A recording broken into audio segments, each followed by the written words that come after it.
Иван Бунин и Билл Гейтс, император Николай II и Натали Портман. Казалось бы, что может быть общего у этих людей, разделенных временем и океаном?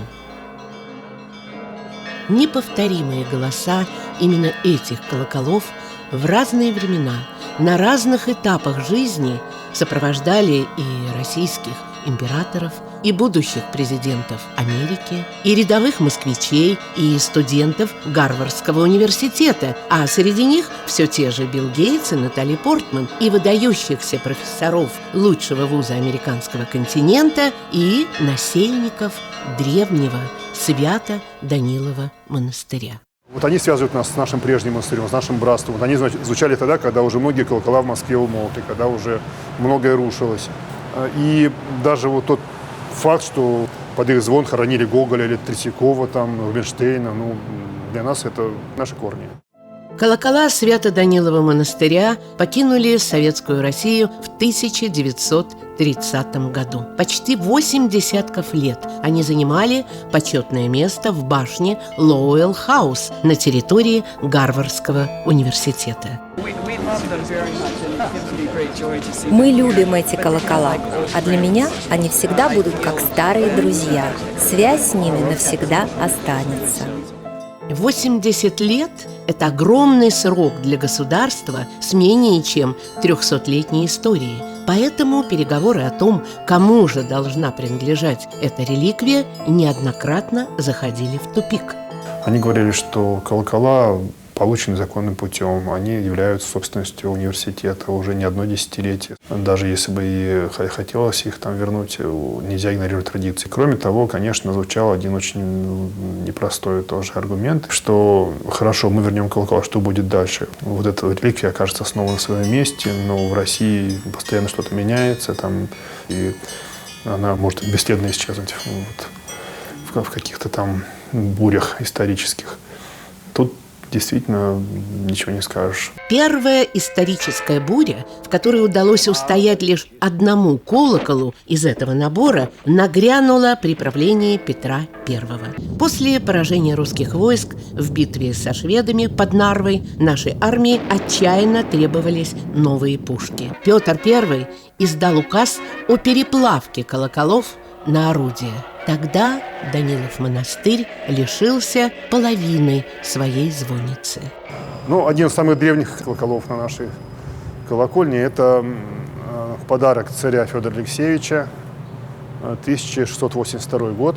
Отливал Федор Моторин, известный литейщик пушечного двора, сын которого отливал царь-колокол уже. Их было два, этих колокола, один не сохранился. В память об этом колоколе мы отлили как раз так называемый памятный колокол. И все орнаменты, все шрифты, композиция, все это воспроизведено в соответствии с как раз колоколами Федора Моторина. Шли годы, столетия. Постепенно собирался этот, один из самых совершенных по стройности звучания, набор колоколов. 12-тонный благовестник когда-то поразил своим голосом Ивана Бунина.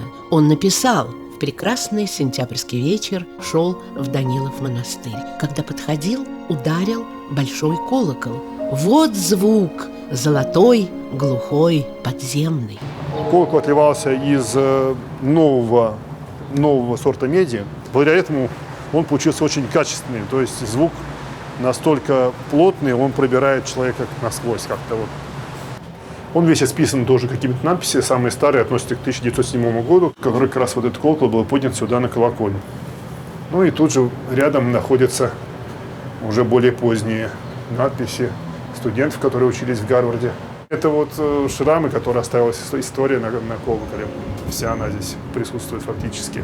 После Октябрьской революции земли Данилова монастыря были конфискованы. Храмы обители закрывали один за другим. Жилые помещения заселяли семьями горожан. Тем не менее, братия еще долгое время существовала как группа верующих бывшего Данилова монастыря. В перерывах между арестами и ссылками в этих стенах находили убежище многие епископы, которые не приняли нововведений Советского советской власти. Большинство представителей этой так называемой даниловской оппозиции было расстреляно в кровавом 1937-м.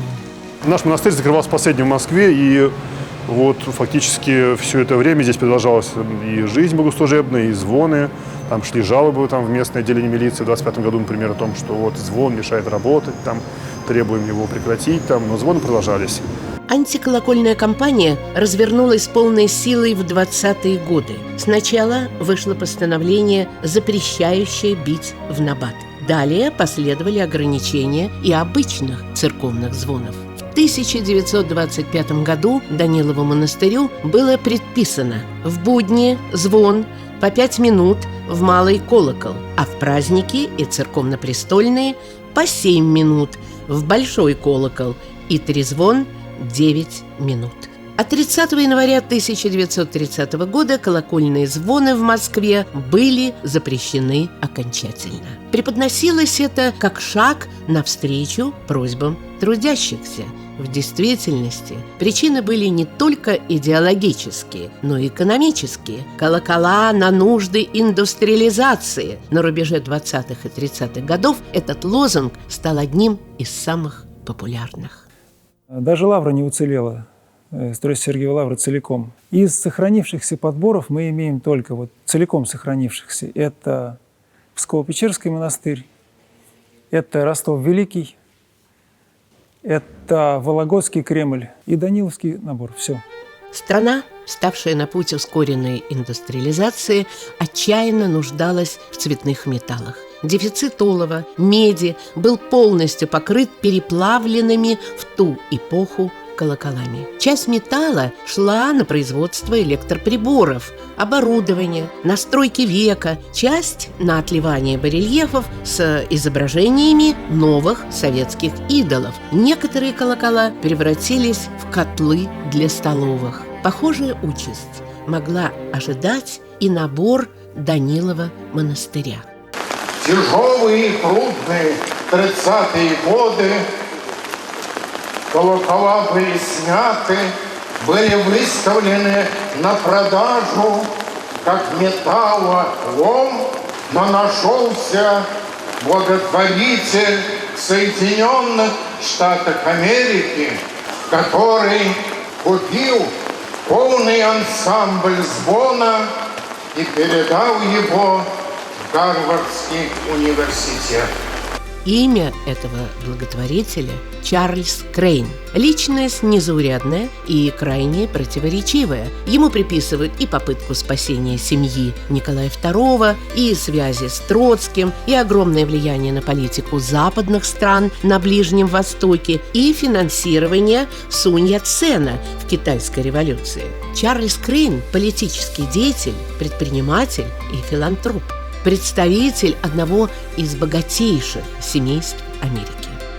Любил русских, и более того, он в США и даже за границей, в других местах, там на Ближнем Востоке, устраивал судьбу русских людей. То есть он там передавал какую-то помощь благотворительную, деньги, в общем, интересный человек был, да. С Россией Крейна связывали не только теплые чувства, но и бизнес. Он был крупным акционером Петербургского тормозного завода и очень часто по делам бывал в России. Приобрести российские колокола Крейн захотел еще в начале 20-х годов. Тогда он путешествовал по Транссибирской железной дороге от Харбина до Петербурга с сыном Джоном. Сделали остановку в Ростове-Великом специально, чтобы насладиться звоном знаменитых ростовских колоколов. Он очень любил русский звон, он 22 раза ездил в Россию. Я был где сохранились все эти реликвии с поездок в Россию, там очень интересно. Там, например, висит меню царского завтрака, он с царем завтракал, он меню с собой увез, в рамочку повесил.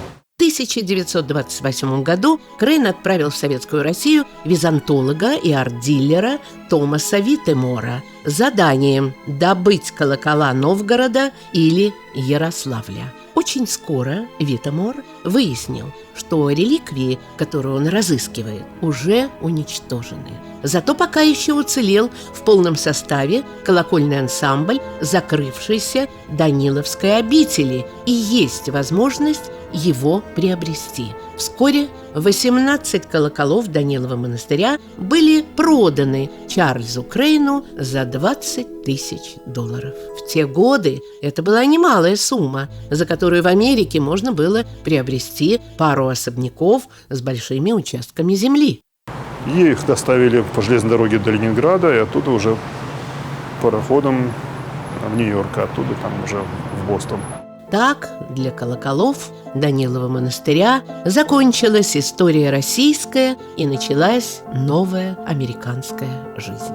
А в монастыре надолго умолкли не только колокола, но и молитвы.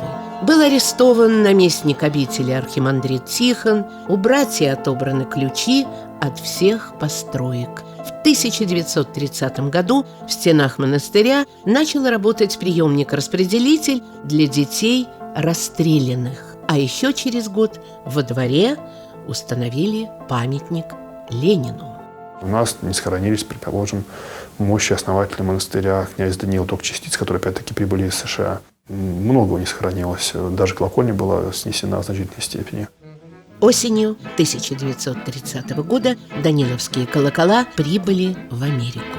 Чарльз Крейн сразу решил, что они будут переданы в дар Гарвардскому университету, в котором учились сыновья промышленника. Для установки и настройки звонницы из России пригласили выдающегося специалиста, звонаря-виртуоза Константина Сараджева.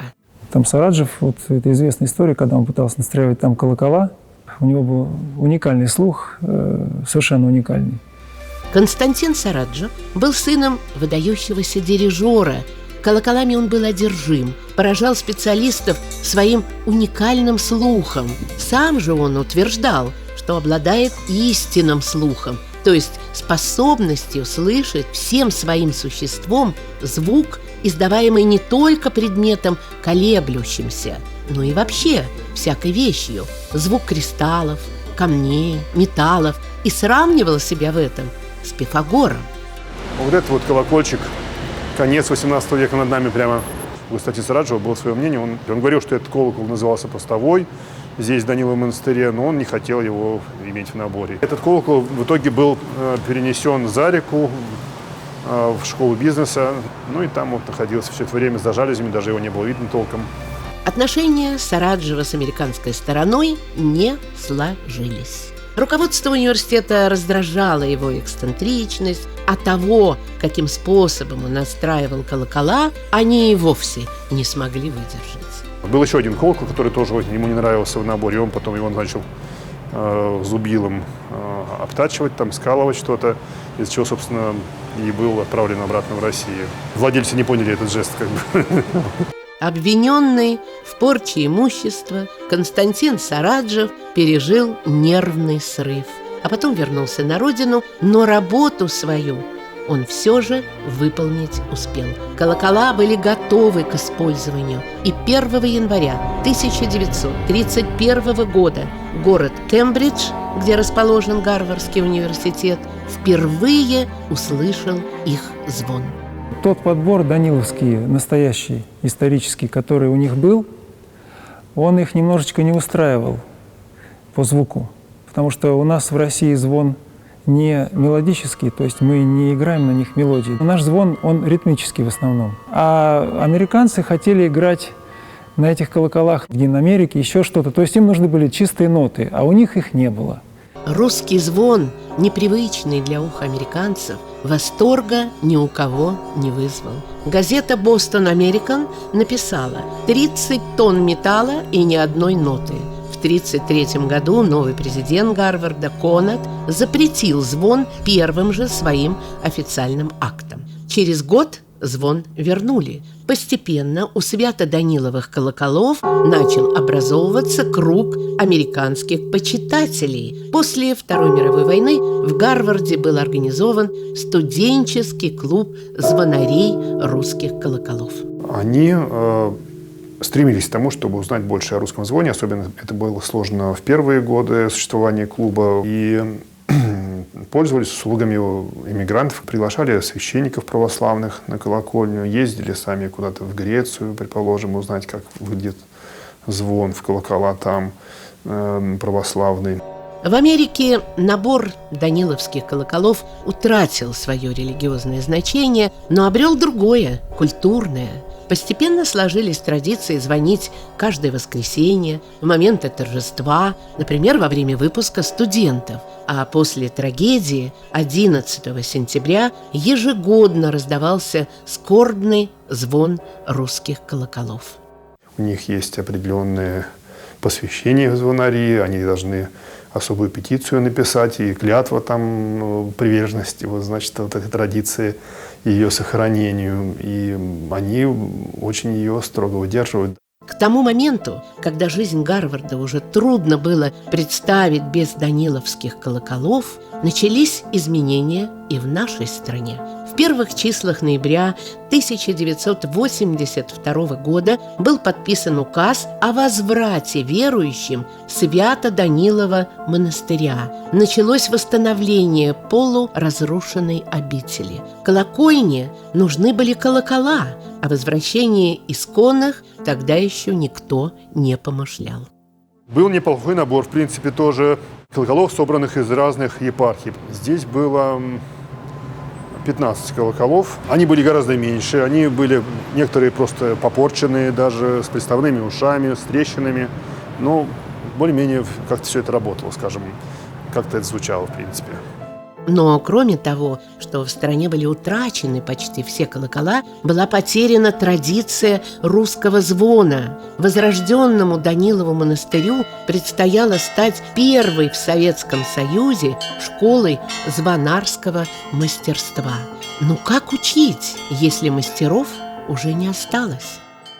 И традиции прервались. Но благодаря тому, что вот фильм снимали, и нужно было для фильма колокола в советскую эпоху. И взяли стариков ростовских, которые еще помнили звоны. И они вот четвером поднялись над колокольней. Вначале там жутко холодно было, качество записи ужасное, но они позвонили. А второй раз и уже летом они поднялись, и уже и качество было хорошее. И для «Войны и мир», для фильма, и в частности для других фильмов, целых 17 звонов было записано, вышла пластинка «Ростовские звоны».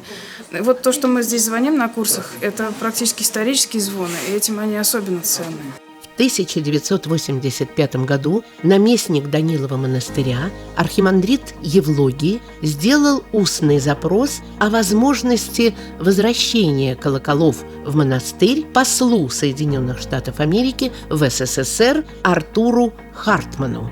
С этого как раз вот завязался диалог, то есть первые письма пошли туда, в Гарвард, но тогда ни к чему не пришли, потому что действительно очень много было сложностей. Нужен был какой-то большой, богатый спонсор, который бы все это обеспечил. Тогда такого человека не было. В декабре 2003 года в Америке побывала делегация из представителей церкви и государства во главе с наместником Данилова монастыря архимандритом Алексием. В этой делегации был и отец Роман. Очень запомнился вот этот день, когда первый раз поднялись. Было прохладно, конечно. И особенно первый звон был не просто потому, что нужно было оживить то, что, в общем-то, давно уже не испытывало прикосновения такого церковного звонаря, но удалось позвонить какой-то звон.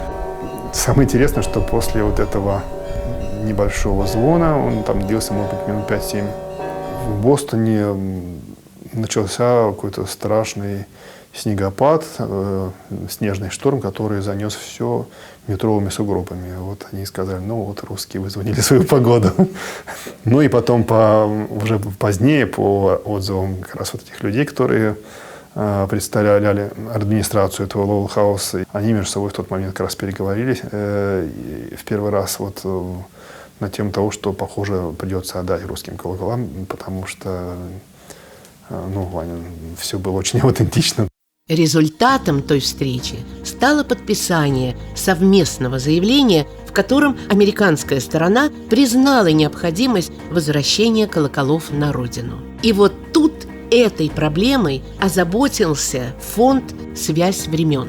Тот самый, благодаря которому в нашу страну вернулось уже немало утраченных ценностей. Например, коллекция изделий Фаберже, выкупленная фондом у американского медиамагната Малькольма Форбса. Сегодня эта коллекция стала основой одного из известных частных музеев Санкт-Петербурга.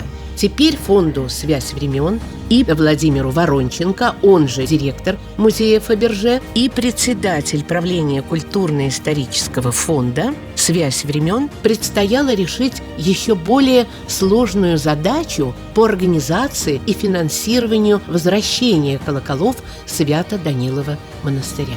Ведь нужно было разобрать колокольню в Гарварде, обеспечить транспортировку и выполнить главные условия американской стороны. У американцев было одно условие, чтобы сделать точные копии, и непременно их сделать должны в России. В 2006 году американская делегация отправилась в Россию, чтобы выбрать завод, который отольет для них копии колоколов. Они проехали по всем предприятиям и на Урале, и в Ярославле, и в Москве, и в Ростове. На Воронежский колокололитейный завод «Вера» они приехали в последнюю очередь. Кстати, когда американцы приезжали, вот этого даже забора не было. Единственное, на что мы, так сказать, сподобились, и сил хватило сделать вот эту вывеску «Колокольный завод Анисимова». Ну, по типу питерского Путиловского завода. Они, так сказать, были впечатлены. Вы знаете, хлеб-соль потом было. А изначально, конечно, вот это русская, смотрите, вот черные стены, копченые, да. Ребята работают, в поте лица стараются. Все, и 20 лет я здесь отработал уже, 20 с лишним. Интересная работа, мужская, настоящая работа. И что получается? Я вывожу их во двор и показываю большой колокол, 14-тонник. Очень похожий на тот колокол, который у них висит. Они его зовут «Мать-Земля». И смотрите, как «Мать-Земля» звучит. И даю позвонить, зверючку подергать. Понимаете, вот впечатляет все. Американцы остановили свой выбор на Воронежском заводе Валерия Анисимова. В феврале 2007 года они пригласили его в Гарвард, чтобы сделать необходимые замеры. И американцы меня смотрели просто откровенно, говорят, да, вот в июне месяце нам надо сделать. А еще время должно быть на транспортировку, это морем. Это опять еще недели 2, наверное. В общем, задача была практически невыполнимая. Но наш колокололитейный завод невыполнимую задачу выполнил. Точно в срок американцам было предоставлено аж 2 набора копий колоколов Данилова монастыря на выбор. Спас опыт и отлаженная технологическая цепочка. Здесь у нас обрядка идет колоколов. Значит, вот такие вот резиновые формы заливаются в воск. Это тонкая работа. Лучше делать вот так. Вот это есть орнамент. Виньеточку видели, да? Вот теперь она сюда приклеена. Потом набирается здесь адресная надпись, здесь иконы соответствующие под конкретного заказчика. То есть это работа штучная, это не конвейер, это не план. Технология какая? Выкатывается сюда тележка с этой формой. Вот похоже так выглядит. Потом накрывается металлической формой. И между болванкой и металлической формой заливается специальный состав формующий. Потом выкатываем в литейный цех, вот на этой тележке. А здесь уже формуется. Формы прожгли, собрали, да, и под заливку. Гарвард этой работой был полностью удовлетворен. Так что вскоре наступил исторический момент. 12 сентября 2008 года колокола Свято-Данилова монастыря вернулись в родную обитель. Сегодня мы при содействии фонда «Связь времен» принимаем от Гарвардского университета бесценный для нас дар, полностью сохраненный исторический ансамбль колоколов Свято-Данилова монастыря. Так чья же это история? Бесспорно наша, российская. Как и бесспорно и то, что американская тоже. Вот и получается, несмотря на разные политические курсы, человечество объединяется неприходящими ценностями, стремлением познавать, видеть прекрасное, слышать звуки золотые, глухие, подземные.